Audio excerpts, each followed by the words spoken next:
Module 15, Landscape Painting Reaches Maturity. The earliest Chinese painting found were almost figure compositions of one kind or another. After the Han Dynasty, as painters increased their skill and broadened their scope, they began to provide the figures with landscape settings.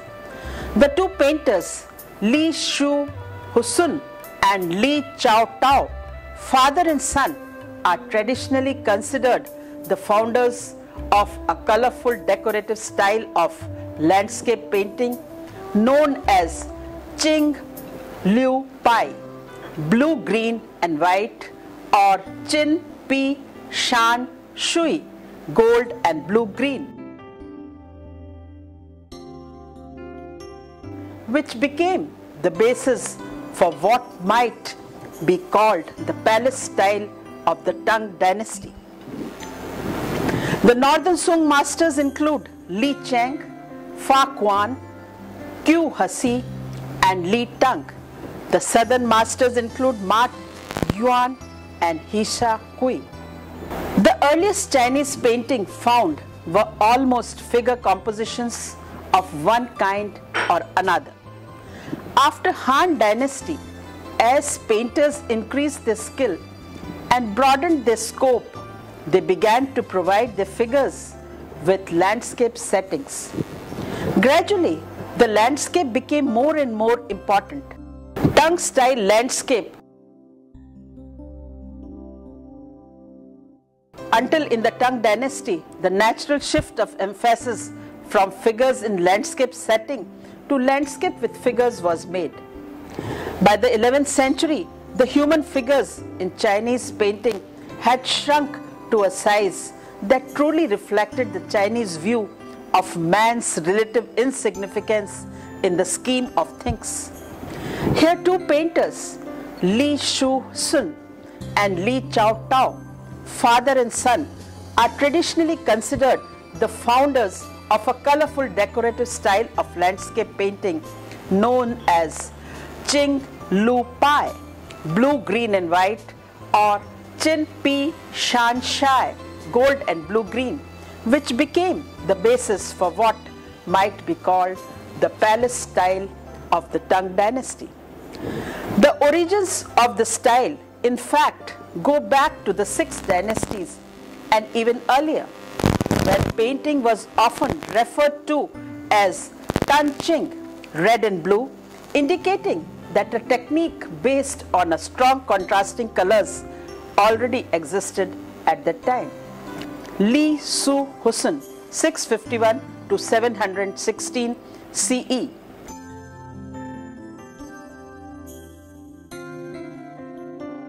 After a checkered political career, he was given the honorary title of general. Chinese historians have often referred Li Su Husun and his son Li Chao Tao as Big and Little General. Li, though his son never held any military rank, nor even an honorary one, today none of their works survive, and the literary description of this style, crediting them with having painted in the Qing Liu Pai manner, were written centuries after their death.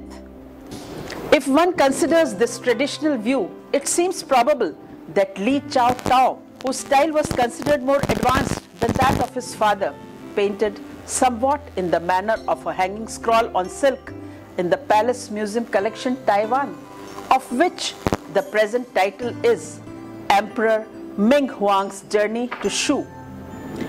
Whether it actually depicts that emperor's tragic flight from the rebel and Al-Lushan, or merely a summer outing in the imperial park, it is now impossible to say. If the subject is the imperial flight of 756, it cannot be by Li Chao Tao, who had been dead for more than 25 years when the event took place. But while the artist of this picture, its date of execution and even its subject remain a mystery, the picture itself is a magnificent example of the brilliant courtly style of the mid-Tang period. In some respects, it is archaic. The exaggerated height and angularity of the mountains, the lack of middle ground, the decorative clouds, the precisely outlined trees, all seem to derive from the 6th dynasty style as it is shown on the earlier stone sarcophagus illustrated. These decorative archaisms survived in one school of courtly and professional landscape painting until the Qing dynasty is attributed to a Sung artist, but probably painted in the Ming dynasty is a typical example of this style.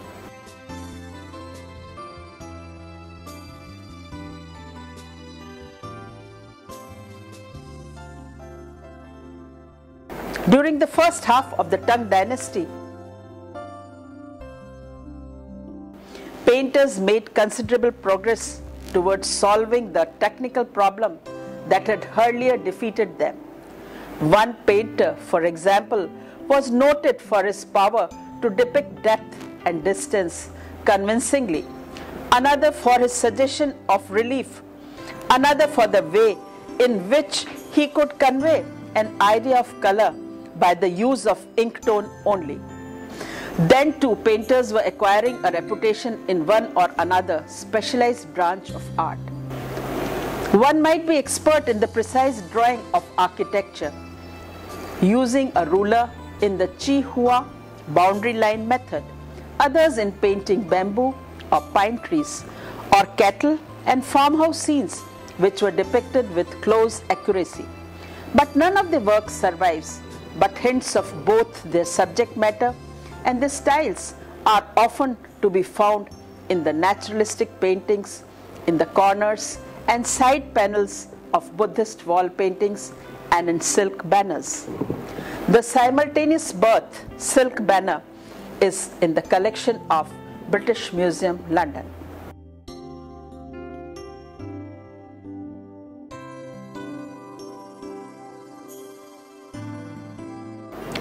The birth of two traditions. Chinese critics decided whether a particular painter belongs to the northern or southern school chiefly on the basis of his style.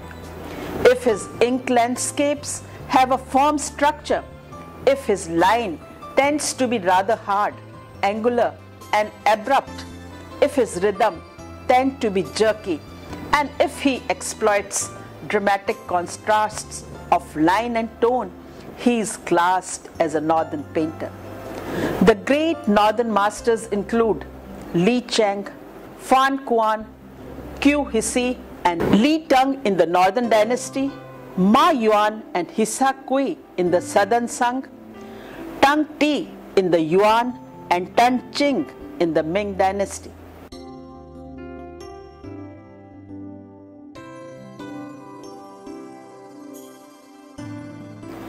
The painters of the southern school avoided the striking effects of the northern landscapists.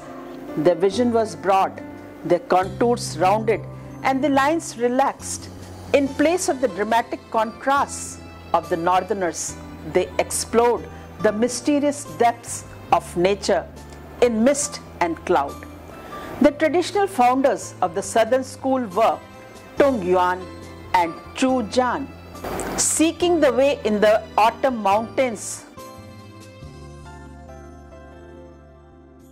is a good example of Chu Jian's creation.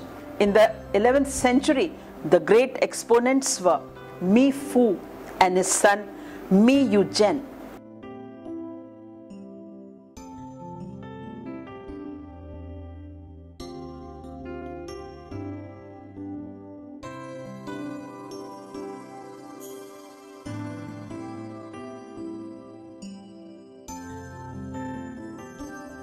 Though none of his original pictures are found, a single picture, the auspicious pines in the Taipei Palace Museum, seems to approach his style.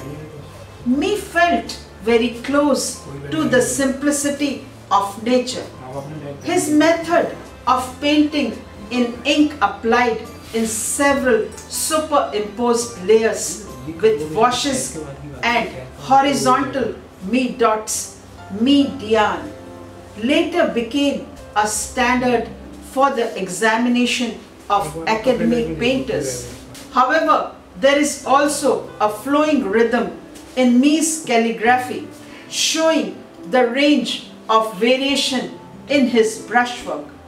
An example is of a calligraphy by Mi Fu. Detailed semi-cursive script, ink on silk. It is a written scroll and at present in the Taipei Palace Museum.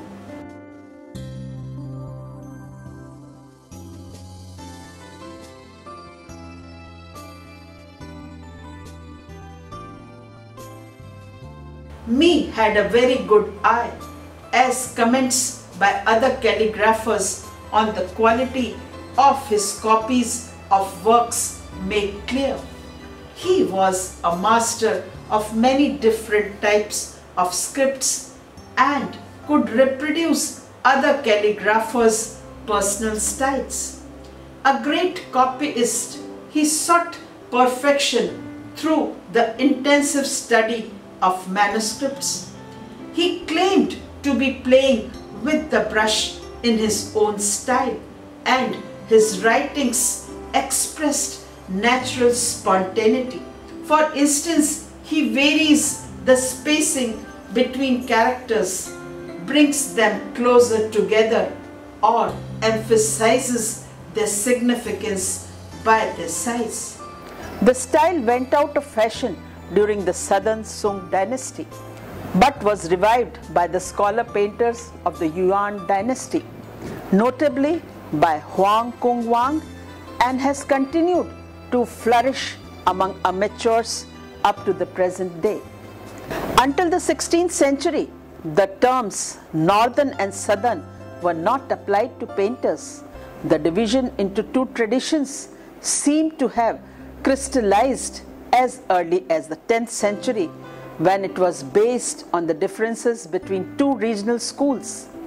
The centered in the northern Song capital Kaifeng depicted the hard, bleak landscape of North China. The other, centered in Nanking, found a natural style to depict the rounded hills and misty atmosphere of the Yangtze Valley. In time, however, the two schools lost all contact with their regional origins. Because of its possibilities for technical brilliance and startling effects, the northerner style became more and more the special province of the academicians and professionals. The more relaxed and spontaneous brushwork of the southern school, on the other hand, became the natural mode of expression of the scholars and poets. Some later painters liked to combine elements from both schools. During the Ming dynasty, this division of landscape painting into two schools was given a special interpretation by a painter and critic, Tung Chi Chang, who saw in it a clear explanation of the split between the despised professionals on one hand and the amateurs and scholars such as himself on the other. He traced the origins of the northern school back to the decorative courtly style of Li Su Husn and Li Chao Tao.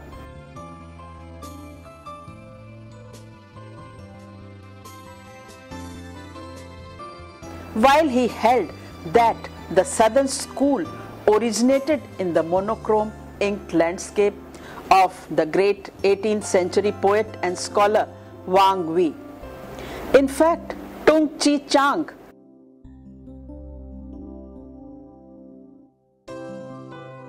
application to this theory to individual painters based on the painter's social position rather than his style is full of inconsistencies. For instance, he calls Li Cheng and Fa Quan Southern because they were scholars and amateurs, but relegates Li Tang, whose style was directly derived from Fa Quan, to the northern school because he was a member of the Imperial Academy. The terms northern and southern refer to the two traditions of Chinese landscape style and not to the special interpretation put upon them by Tung Chi Chiang, the art critic, and his followers.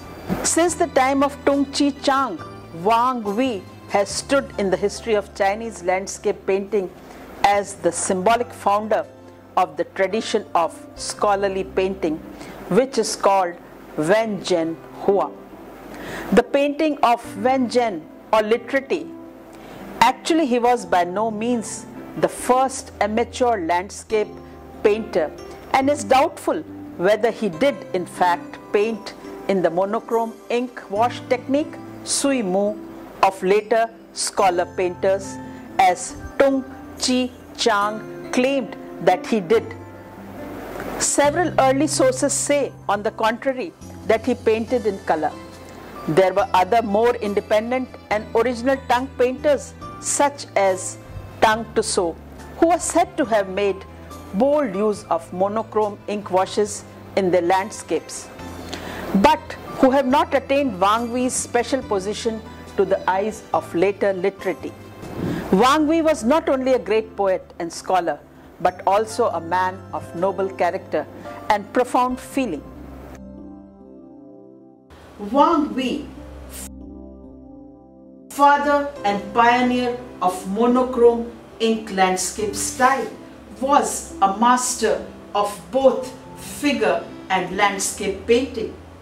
Among the technical innovations attributed to Wang Wei are the use of wash or splashed ink to create a sense of modeling and depth, and use of texture stroke to shade and model contour lines. The composition Wang Chuan, Country Estate of Wang Wei, now in the collection of Museum of Cologne,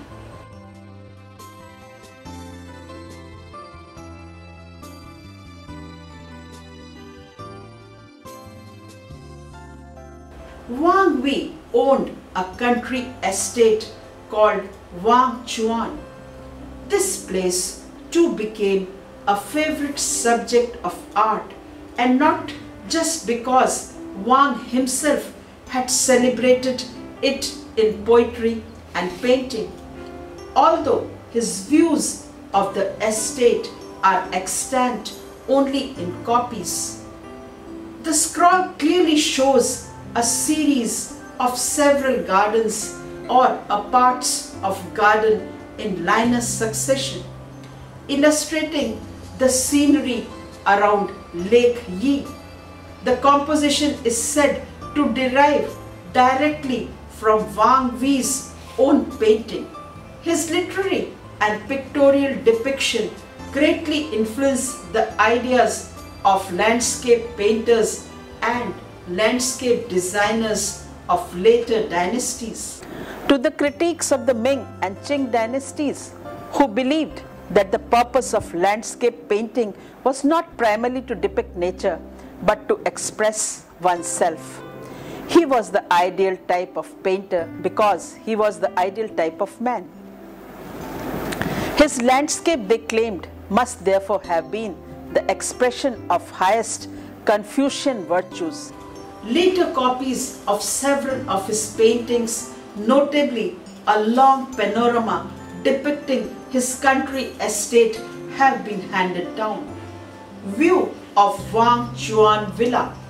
It is a detail of a hand scroll belonging to Ming Dynasty and at present in the Seattle Wash Art Museum is a good example.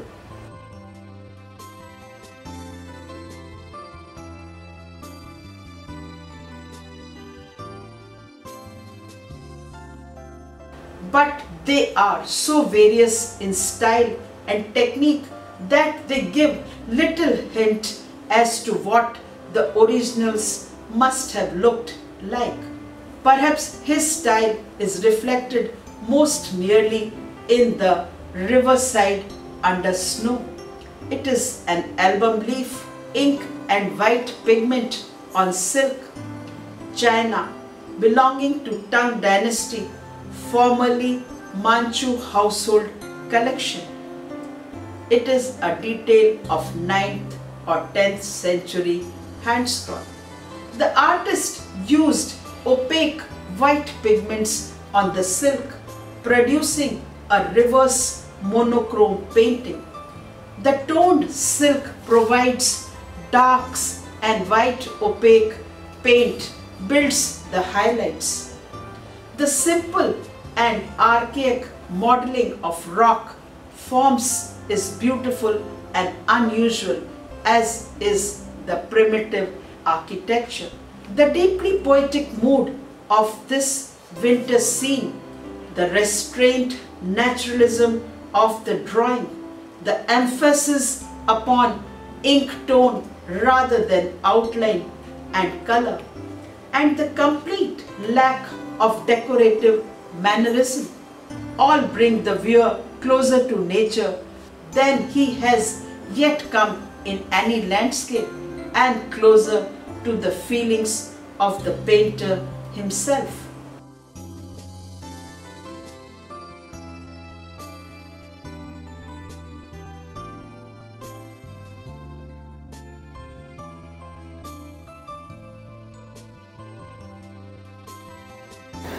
The 10th century landscapists.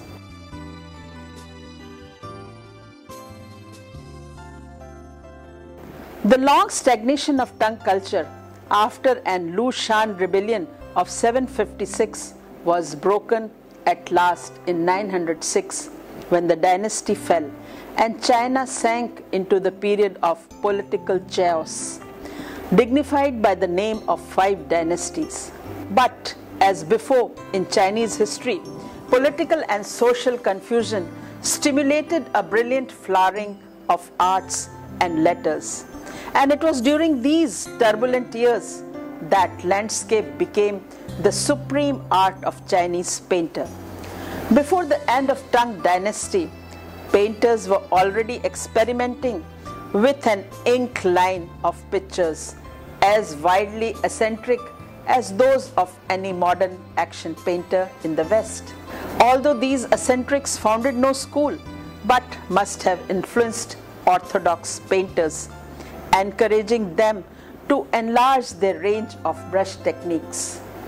It was at this time that the painters began to break their ink line and wash po ma by means of texture stroke tusun and dots teen. As their vocabulary of tusun and teen increased, their landscape acquired a new richness of texture that brought them closer to nature than ever before. At last, the viewer could almost imagine that he was standing before a real scene. Truth to nature was to remain the chief aim of landscape painters to the end of the northern Song dynasty. The great masters of the early and middle year of the 10th century were Qing Hao, Li Cheng, Quan Tung. Travelers in the Mountain is attributed to Quan Tung.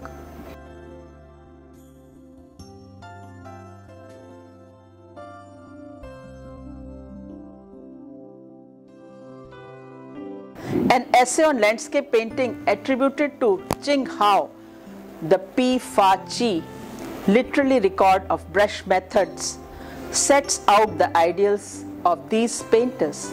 It is unlikely that any original works by these 3 masters survive, but a good number of copies can be seen. Fan Quan, who was active from 1990 to 1030.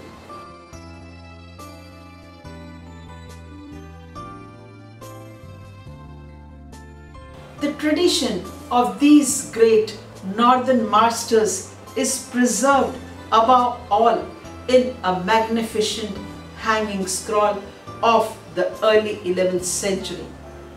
Traveling among mountains and streams is a ink on silk belonging to northern Song dynasty and at present in the National Palace Museum, Taipei, by Fan Quan.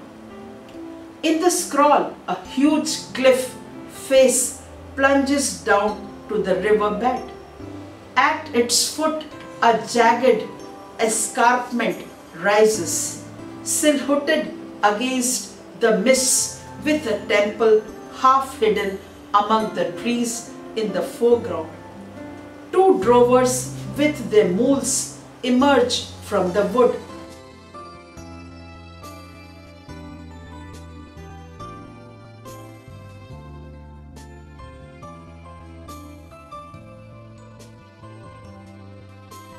Dwarfed to insignificance by the precipice that towers above them. In a dark, mysterious cleft, a waterfall drops as a thin streak of white.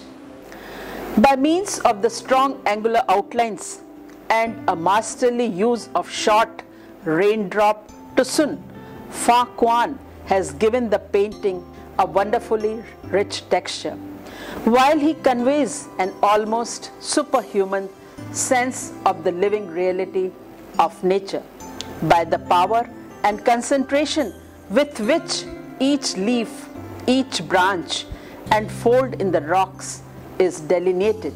As the 11th century critic Liu Tao Chun said of him, they are real rocks and ancient trees that thrust themselves up alive under his brush. One finds in him spirit consonance, chi yu, that goes beyond the surface of things and an indifference to ornamental beauty. These technical devices and such motifs as the scrubby foliage surmounting the bluff were all to be imitated by later landscapists working in the Fan Quan manner.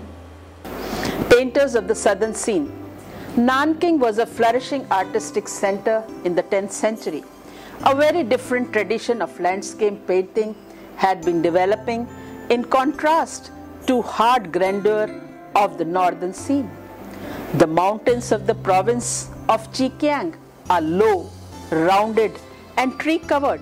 Lakes and rivers abound and the atmosphere is suffused with misty sunlight. The great masters of this southern school are Tung Yuan. Views along Hexiao and Hexiang rivers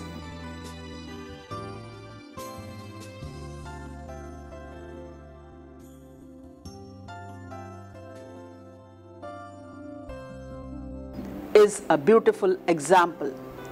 Yuan was the superintendent of parks under the cultivated emperor of the southern Tang dynasty. Li Hao Chu and his pupil, the monk and the painter Chu Jan, who went to live in a monastery in Kaifeng in 975 after the establishment of the Sung dynasty and the subsequent fall of the southern Tang.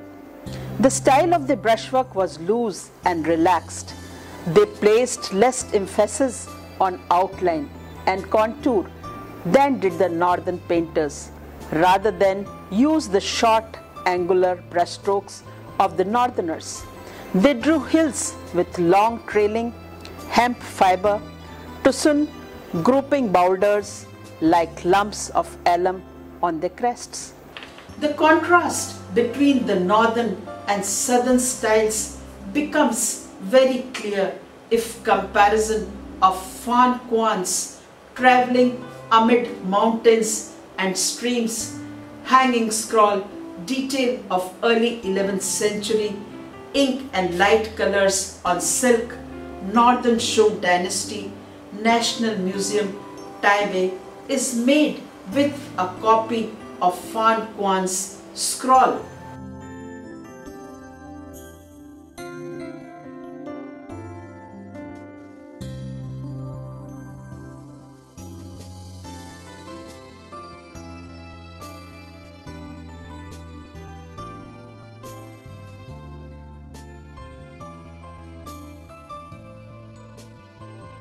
And Chu Jan's painting thick forest and serried peaks is done.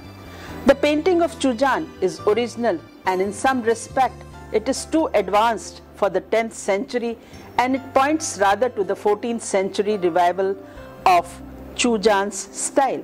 The qualities of the painting is its relaxed brushwork, the long loose hemp fiber tusun, the groups of rocks on the hilltops, the rich dense foliage and heavy moisture laden atmosphere of the southern scenes. The path that leads up the side of the gorge carries not only the viewer's eye but also his spirit deep into the heart of the mountains.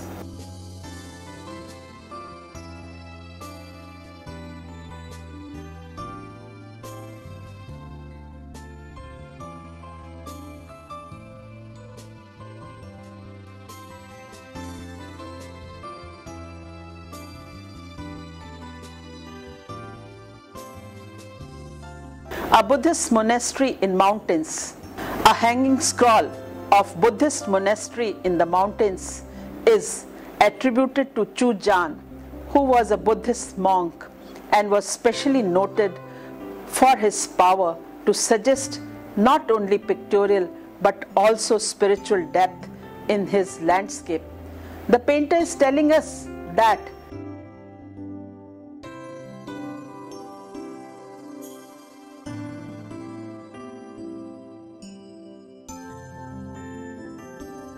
it is there, perhaps in the temple, whose roofs can be seen further up the valley, that he shall find the clue to the meaning of existence.